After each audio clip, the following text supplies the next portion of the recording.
Kנג'ה? There was a phase that the group went through where that was very common. I think there were entire seminars where everybody was naked. There were seminars where everybody lay down and simulated sex with each other. Men and women would lie on mattresses and simulate sex. They'd rub their bodies against each other.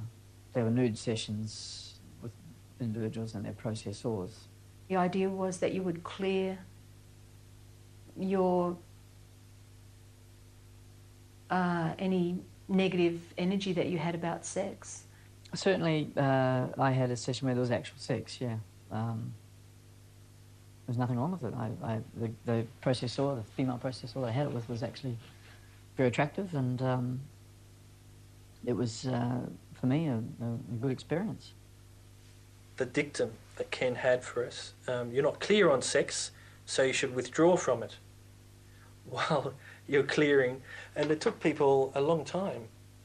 In my time, there were many people who just never cleared on sex, so they never had relationships. But it didn't stop Ken. He was clear, so he could have sex with anyone he liked. Well, after that appearance, we heard from a number of women, former Kנג'ה members, who were outraged by Ken Dyer's denials. He did what I perceive now is sexual and emotional abuse. He tricked me into having sexual intercourse, into telling me that it's therapy. I was captive for the times I was in his therapy session. I have heard that he does, and I absolutely believe those people that have said that they did. I got masturbated by a kid in a session. It was, so you're not clear on sex, so suck my dick. Oh, you're still not clear on sex, we'll go further. And those women at the time believed in the propriety of what they're doing, that it was. Well, not all of them. You see, this is it. It's not black and white. Women responded quite differently. It was just straight sex, you know, missionary position on the floor. And he was keeping eye contact, so, you know, the energy coming out was, that just continued. So my impression was that he wasn't, you know, enjoying it or really kind of getting into it the way a normal person does when they have sex. He still seemed to be in this processor mode. That was certainly my impression. It was, for me, a good experience. Helped me, I think, discipline myself in some way. Nothing wrong with it. So you would think for some people in some circumstances there could be some kind of therapeutic benefit or some kind of benefit. Yeah, why not? Yeah. I mean, this has been heavily judged. I'd say, personally, I think I needed to clear some energy, but whether he really overshot the boundaries is, you know, I guess he did, but I was kind of very out there as well. And it just sort of happened, it just kind of, it seemed organic to me, put it that way. He did tell me not to tell Jan, though, that she wouldn't understand. And why would she? He was having sessions and he was screwing most of the female processors. Hamilton found out about that, put it all together and stopped it. It was quite a confront in Kנג'ה. It was quite a phase that Kνג'ה went through. And then the processing with the younger girls started sometime after that. It only happened a couple of times with me, but with other people, and there's even allegations with, you know, other younger people and that sort of thing. Possibly just got on a slippery slope and thought he knew what he was doing and then just got into some other sort of mindset about it. This is a half-truth and a half-lie. I have demonstrated to a person that a woman can be overwhelmed by male energy. But I have seen you use, I went to one of your lectures in Melbourne, and I saw you use, and you referred to it as, now I'm using sexual energy on you. Yeah, well, the fact is, now say for instance,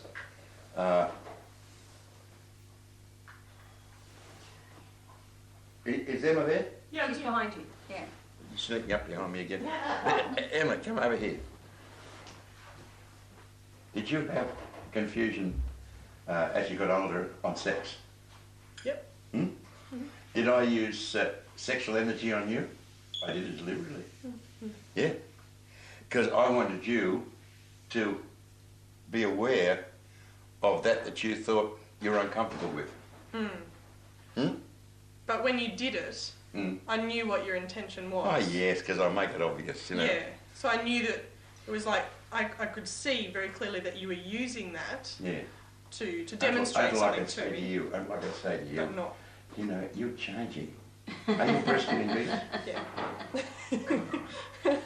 Your body's getting quite lovely. And so is your smile, and you've got a fineness thing in you. I could be, if I was a young man, I could be very attractive to you. Thank you, Ken. I find you very attractive to me. Doesn't faze me. I wouldn't mind. I wouldn't mind betting you, very good. So why do you do that? Because with that result is that she starts being a compulsive effect of that energy. Because that's what guys are doing. Because that's how men try to control women. They use sexual energy. Women. So if someone tried to come on to me with that kind of energy, or tried to approach me and make me be an effect of that kind of energy. Because she can't think when that's being laid on her. If she's not clear on it. Yeah. So I can clearly see what it is and see the intention behind it. See, if you look at Does that answer your question?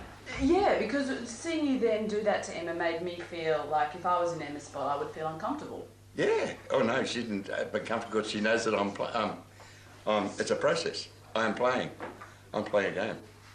He did come out and say that he cleared a couple of young girls on sex, that their lives with young men will be perfect now. How old was the girl involved? Like, I am trouble, but she'd be in somewhere in the 10 to 12 bracket.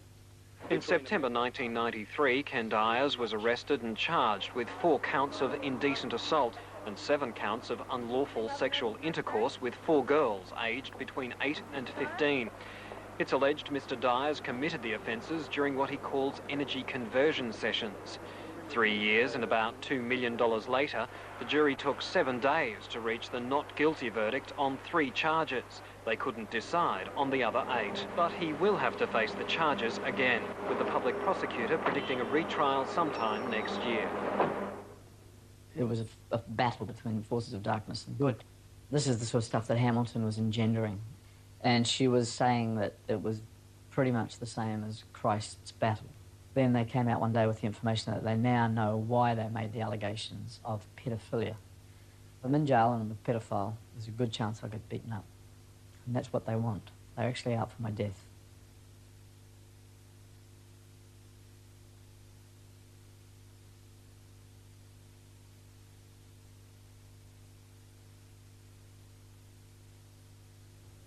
A cold, hard communication from someone that you know and trust sort of just makes everything go click all at once. Can you tell me about that?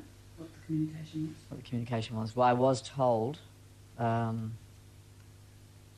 Dyers was a pedophile by someone who knew from personal experience. And then and I was able also to verify that with Dyers.